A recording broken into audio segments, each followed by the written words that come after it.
말씀 요한복음 2장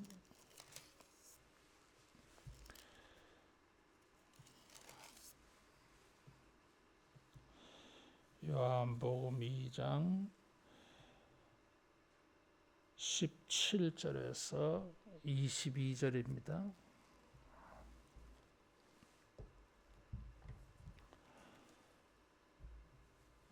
제자들이 성경 말씀에 주의 전을 사모하는 열심이 나를 삼키리라 한 것을 기억하더라.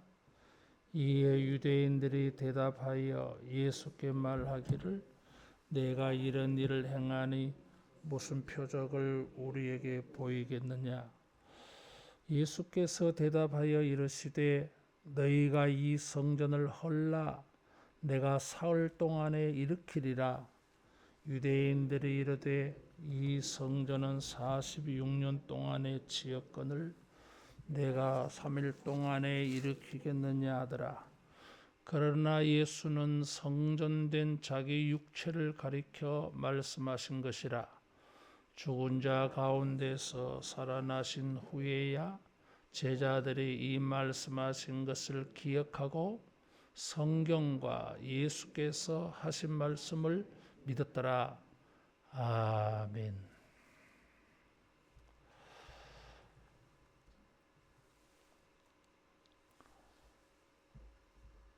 예수님께서 이 13절 이하에 보면 성전에 장사하는 사람들을 다 내쫓으신 이 일을 하셨어요. 마태, 마가복음, 누가복음에는 이 일이 고난 주간에 일어난 일로 기록하고 있습니다. 그런데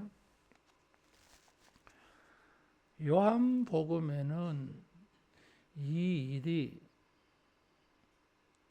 공생의 초기에 일어난 것으로 증거하고 있어요. 여기에 문맥에 가져왔어요. 그 앞에 2장 1절에서 12절에는 물로 포도주를 만든 사건이 있어요.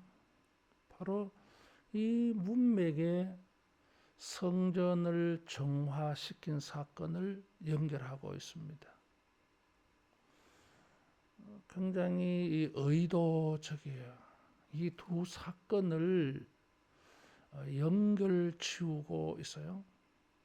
어떤 점에서 연결되냐 하면 마리아가 예수님에게 포도주가 떨어졌다 이랬을 때에 예수님의 대답이 여자여 나와 무슨 상관이 있나이까 내 때가 아직 이르지 아니하였다 그랬어요.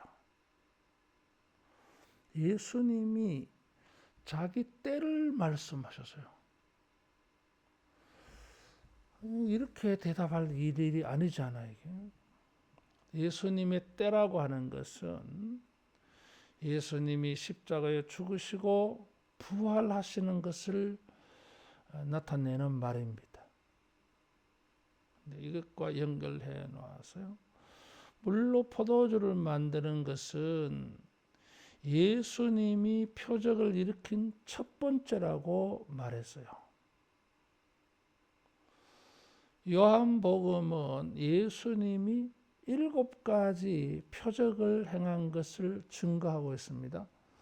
요한복음의 큰 특징이 7가지 표적과 7가지 나는 무엇이다 이게 있다 그랬어요. 굉장히 중요한 거예요. 예수님의 마지막 표적은 부활이에요. 요한이 첫 번째로 증거한 것은 물로 포도주 만든 사건이고 마지막 표적은 예수님의 부활입니다. 지금 이 성전을 헐라 내가 3일 만에 일으키리라 하는 것은 예수님의 부활을 지금 암시하는 말씀이에요. 어제도 말씀드렸지만 요한은 예수님이 하나님의 아들이시다, 이것을 7가지 표적으로 7가지 나는 무엇이다, 나는 떡이다, 나는 부활이다, 나는 선한 목자다, 나는 참포도 나무다, 나는 빛이다, 이렇게 말씀하시는 것처럼 이런 7가지 표적과 7가지 나는 무엇이다고 하는 것을 가지고 예수님은 하나님의 아들이다, 이걸 증거하는데, 첫 번째 표적이 일으키고 난 다음에 7번째 표적이 되는 부활을 내가 3일 만에 일으키리라, 이 말씀을 서로 연결 지우고 있습니다. 첫 번째 기적을 행하면서 요한은 7번째 부활 기적을 지금 말하려고 한다, 그 말이에요. 첫 번째 기적은 물 가지고 포도주를 만들어서 예수님이 큰 영광을 얻어요. 사람들이 막 칭찬이 대단합니다. 영광을 얻어요. 그런데 그 영광을 받은 사건과 덧붙여서 지금 이 성전을 헐라 내가 3일 만에 일으키리라, 이렇게 해가지고 유대인들과 격론이 벌어지잖아요. 무슨 권위로 이런 일을 하느냐, 네가 하늘로부터 내려온 표적이 무엇이냐. 이 사람들은 예수님을 지금 대적하고 있어요. 18절에 유대인들이 대답하여, 그런데 대답한다고 하는 말이 그냥 하는 표현이 아니고 적대감을 가지고 비난한다는 단어예요. 이게 원어대로 직역하면은 비난하여, 그 말이에요. 그리고는 내가 이런 일을 행하니, 그래서 내가,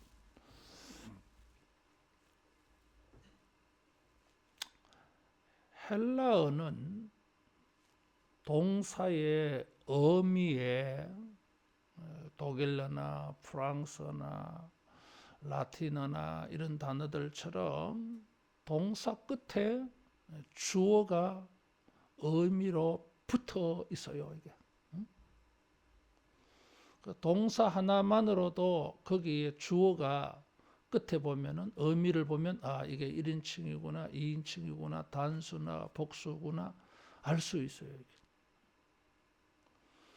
그래서 굳이 인칭 대명사가 필요하지 않아. 그런데 헬라어나 히브리어에서 인칭 대명사가 따로 쓰여지기도 해요. 그럴 때는 강조하려고. 그래서 내가 이런 일을 행하니 이렇게 표현한 것은 비난하여서 네가 3일 만에 이렇게 한다고, 네가 뭐 이런 뜻이에요.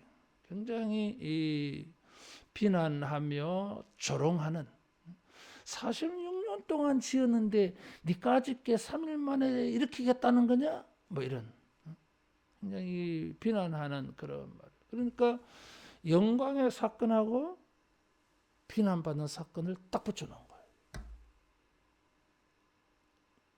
그러면서 예수님은 십자가를 통해서 비난과 조롱을 받으시고 부활하셔서 영광을 얻으시잖아요.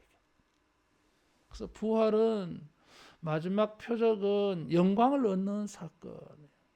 그래서 이 포도주 사건하고 이 성전을 헐라 3일 만에 일으키라고 하는 것은 이런 영광으로 이어지는, 영광에서 영광이다 이거죠.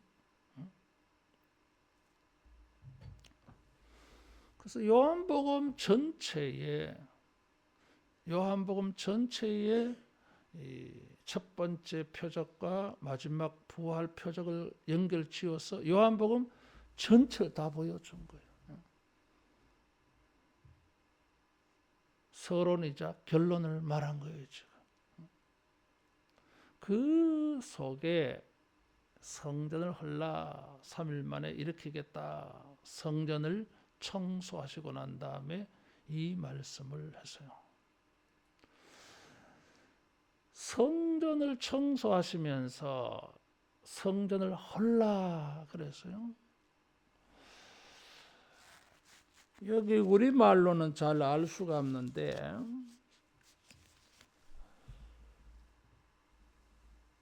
14절에 성전 안에서 소와 양과 비둘기 파는 사람들과 돈 바꾸는 사람들이 앉아 있는 것을 보시고, 여기 성전이라고 하는 단어하고 이 성전을 헐라 19절에 이 단어가 서로 다른 단어예요. 14절 15절에 말하는 성전이라고 하는 단어는 자 이런 거요. 성전 건물, 성전 뜰, 성전 경내 전부를 말하는 거예요. 그런데 19절에 성전이라고 말할 때는 본체를 말해요. 뜰을 뭐 이런 게 없고, 다시 말하면 성소와 지성소로 구성되어져 있는 그 건물을 말해요. 14절, 15절은 성전이라는 개념이 굉장히 커요. 뜰까지 다 포함되니까 정원까지 다 포함해서 성전 경내 다 말해요. 심지어 성전 문 밖에 장사하는 그 지역까지. 그러니까 성전의 경내를 말하고 있는데 19절의 성전은 본체를 말해요. 그리고 이 본체를 말하는 단어는 서신에서는 교회를 표현하는 단어로 번역돼요, 이게. 그리고 이것이 예수님의 몸을 가리킬 때에도 이 단어가 사용되어져요. 그래서 이 성전을 헐라고 하는 것은 나를 헐어라 이런 뜻이에요, 이게. 이 성전을 헐라라고 하는 것은 그 유대인들, 적대감을 가지고 비난하는 자들을 향하여서 나를 헐어라. 헐어라고 하는 것은 멸망시키다, 없애버려라, 생명을 끊어버려라 하는 이런 의미를 가지고 있습니다. 그래서 예수님께서 성전을 청소하고 난 다음에 이 성전을 헐어라. 그 사람들 어떻게 알아들어요? 예수님은 자기 몸을 가리켜서 성전된 자기 몸을 가리켜서 말씀하시는데 사람들은 성전 건물을 생각하고 있어요. 그러니까 이게 뭐요? 동문서답이야. 동문서답이에요. 요한은 이 동문서답을 가지고 성전을 청소한 일을 가지고 예수님이 자기의 죽음과 부활을 암시하면서 굳이 그것을 성전이라고 연결시켜 버렸어요. 예수님의 몸이 성전으로 해석을 해가지고 두 사건을 연결 지우고 있어요. 성전을 청소한 거하고 예수님의 죽으심과 부활을 연결 지우고 있어요. 예수님의 고난의 의미를 우리가 요한복음을 통해서 찾아보고 있는데 예수님이 고난당하고 죽으신 의미, 이것이 서신에 해석이 되어져 있어요. 근데 요한도 그것을 해석하고 있어요. 옛 성전은 청소되어져야 된다 그 말이죠. 이사야 56장 7절이 말하는 것처럼 만민이 기도하는 집이 될 것이다. 예레미야 시절에 성전은 도적의 소굴이라고 예레미야가 설교해서요. 성전 설교라 그래요. 성전 입구에서 성전에 들어가는 사람들을 향하여서 아주 책망했습니다. 너희가 이 성전을 도둑의 소굴로 만들었다.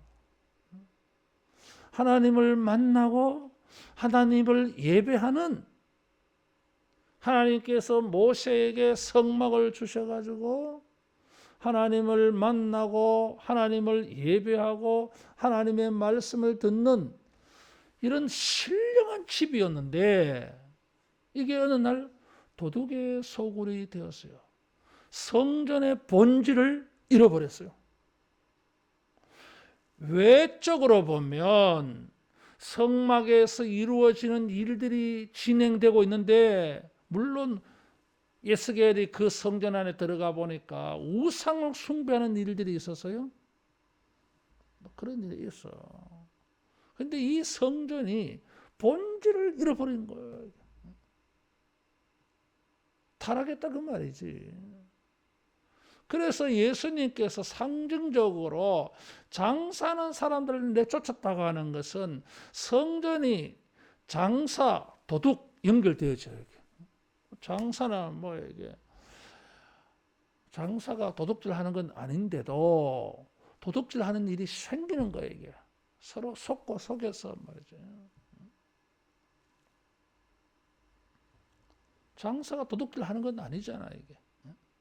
근데 다른 시각으로 들여다보면 뭐예요? 합법적인 도둑이야 이게.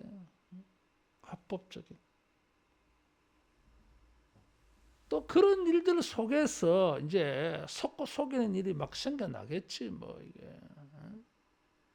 그러다가 보니까 성전의 본질, 성전의 본래 기능은 사라져버렸어.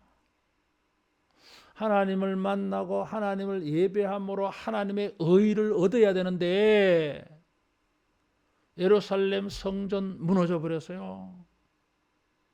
하나님을 만나고 하나님을 예배하는 것을 하나님 스스로가 파괴시킨 거잖아 이게. 왜? 도둑의 소굴이니까. 그 다음에 스룹바벨의 성전을 건축했는데 로마에게 무너졌어요 이게. 그리고 BC 17년에 헤롯이, 예수님 태어나기 전에 헤롯이 유대인들의 환심을 얻으려고 성전을 건축해 줬어요. 46년 동안 지었다 그래서 이게. AD 27년 정도 가야 이게 건축이 되어져요 이게. 예수님께서 이 성전을 헐라 할 때도 아직 덜 지어진 거예요 이게. 46년 동안 건축하고 있는데 헐어라 3일 만에 내가 다시 짓겠다 이런 거잖아 이게. 왜 주님이 그랬을까? 성전을 청소하시면서 성전을 헐라. 그래서 유대인들이 들을 때에는 이 성전 이거 무너뜨리라 하는 것처럼 들리는데 사실은 예수님은 자기 몸을 두고 말했다는 거거든 이게. 여기서 1차적으로는 예수님은 옛 성전을 끝내려고 하는 거예요. 옛 성전은 형식적으로 볼 때는 하나님께 나아가고 제사를 드리고 하나님을 예배하고 섬기는 기능들이 다 되고 있는데 진짜가 되지 않아. 하나님을 만나고 하나님의 의를 얻는 이런 일이 이루어지지 않아. 이게. 예루살렘 성전에 가서, 스룹바벨 성전에 가서, 헤롯 성전에 가서 제사를 드린다고 해서 정말 이들이 하나님과 교통이 이루어지고 하나님의 의를 얻은 것이 아니잖아 이게. 의를 얻었을까요 이게? 의를 얻지를 못했어요 여러분. 그래서 옛 성전의 시대를 끝내려고 하는 것입니다. 그런데 옛 성전의 시대가 끝나는 그 일을 하려고 하니까 유대인들은 솔로몬 성전도 아니고 스룹바벨 성전도 아니고 헤롯이 유대인의 환심을 얻으려고 지은 성전인데 이 헤롯 성전이 하나님을 만나고 하나님의 의를 얻을 수 있다고 생각하면 이거는 오산이잖아요, 이게. 모세의 성막이라고 하면 뭐 하나님이 내셨으니까 그런 생각 자연스럽게 할 수 있는데, 헤롯이 유대인의 환심을 얻으려고 지어진 성전인데, 이 헤롯 성전을 통해서 무슨 하나님과 교통이 이루어지고 하나님의 의가 하늘로부터 내려오겠습니까? 아니에요. 그런 거룩한 성전이 아니잖아요. 성전이라고 지어 놓기는 했지만은. 그래서 이런 성전은 안 된다 이거죠. 어떤 성전? 예수님이 새로운 성전을 주려 그래요. 정말 하나님께 나아가는 산길, 살길. 히브리서 10장에 말하는 것처럼. 정말 하나님께 나아가면 그 성전에 가면 하나님을 만날 수 있고, 그 성전에 가면 하나님의 의를 얻을 수 있고, 그 성전에 나아가면 하나님의 은혜를 만날 수 있는 이런 진짜 성전이 있어야 된다 이거지. 그게 예수님이 새롭게 만들어주시는 성전이에요. 그래서 예수님은 자기 몸이 성전이에요. 요한계시록 21장 22장에 새하늘과 새 땅에는 성전이 없어요. 누가 성전입니까? 예수님이, 어린 양이 성전이라 하고 하나님이 성전이라 그랬어요.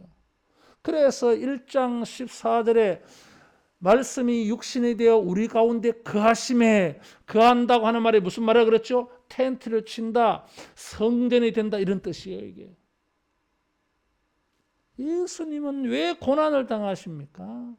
옛 성전을 무너뜨리고 자기 몸으로 새로운 성전, 하나님께 나아가고 하나님의 의를 얻을 수 있는 이런 진짜 하나님을 만날 수 있는 성전 되게 만들려고 예수님이 자기 죽으신 거예요. 요한은 그렇게 지금 해석하고 있는 거죠. 그래서 이 성전을 헐라, 예수님이 헤롯 성전을 헐으라는 말이 아니에요. 이게. 자기의 고난을 통해서 진짜 하나님의 성전이 만들어져서 저런 성전은 필요 없다고 하는 것입니다. 이 성전을 헐라고 하는 것은 나를 죽이라 그 말이에요. 내가 3일 만에 일으키리라 그랬어요. 일으키리라고 하는 말을 저 사람들은 다시 재건축하는 것으로 받아들이는데, 사실은 일으키리라고 하는 것은 잠자는 자여 일어나라, 자는 사람을 깨워가서 세우는 걸, 이걸 일으키다 해요. 다시 말하면 부활을 표현하는 말이에요. 마태복음에서 유대인들에게 예수님의 표적을 구합니다. 신명기 18장 22절에 진짜 선지자는 표적이 나타난다고 말했잖아요. 그래서 유대인들은 그렇게 믿고 있기 때문에 표적을 구할 때 예수님 말씀한 표적이 뭐예요? 요나의 표적이에요. 근데 요한은 요나의 표적으로 대답하지 않아. 요한복음 2장에서는 부활의 표적을 예수님의 자기 몸 성전을 헐라 내가 3일 만에 일으키리라, 이것으로 표적을 구하는 그들에게 답을 준 거예요. 정리를 해보면 예수님 왜 고난당했어요? 성전이라고 있기는 있어도 자기들은 뭐 하나님을 만나러 갔지만은 그것 가지고는 하나님의 만남이 이루어지지 않아. 가도 하나님이 계시는 지성소 자기들은 들어가지도 못하잖아. 지성소는 대제사장 한 사람만 1년에 딱 한 번 들어가. 하나님을 못 만나. 자기들이 바깥에서 그냥 그저 영적으로 만난다 그렇게 생각할 뿐이지.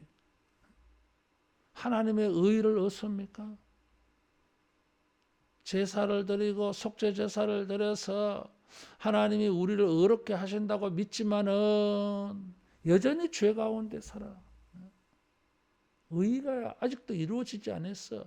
오죽했으면 부자 청년이 예수님께 나아가서 선한 선생님이여 내가 무엇을 하여야 의를 얻으리까? 영생을 얻으리까? 어릴 때부터 아주 착하게 율법대로 바르게 산 사람이에요. 아주 모범적인 사람이에요. 근데 의를 확신 못해. 헤롯 성전 가지고는 의를 얻을 수가 없어요. 확신 못해요, 여러분. 예수님 뭐라고 했어요? 내가 그 길이요 진리요 생명이니 나로 말미암지 않고는 아버지께로 올 자가 없다. 천한 만민에게 구원 얻을 만한 다른 이름을 우리에게 주신 일이 없다. 자기가 유일해.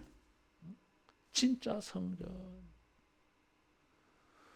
우리에게 하나님을 진짜 만나고 하나님의 은혜를 진짜 얻을 수 있도록 해주려고 예수님은 고난당하시고 부활하신 것이 주님의 고난으로 말미암아 성전 휘장이 찢어졌어요. 다시 말하면 지성소로 들어가게 되어진 거예요. 우리를 하나님 앞으로 인도하고 의를 얻게 해주시려고 주님은 그런 일이 우리에게 이루어지도록 기꺼이 죽음도 선택하신 거예요. 자초하신 거예요. 기도할 때에 우리가 하나님을 만나고 주님의 의와 용서의 은혜를 얻고 하나님 앞에 직고할 수 있는 이런 은혜가 다 예수님의 십자가로 얻어진 일인 줄 알고 감사하고 또 주님의 고난을 통하여 이제 실질적으로 명목적이 아니라 정말 주님을 만나는 정말 주님과 교통하는 정말 주님의 은혜를 직접적으로 받는 이런 은혜가 경험되어지고 체험되어지기를 축원합니다. 기도하겠습니다. 말씀 생각하며 기도하고 우리 하늘로 교회에서 진짜로 예수님 만나는 진짜로 예수님의 은혜를 체험하는 이런 교회가 되도록 우리 자유롭게 기도하겠습니다.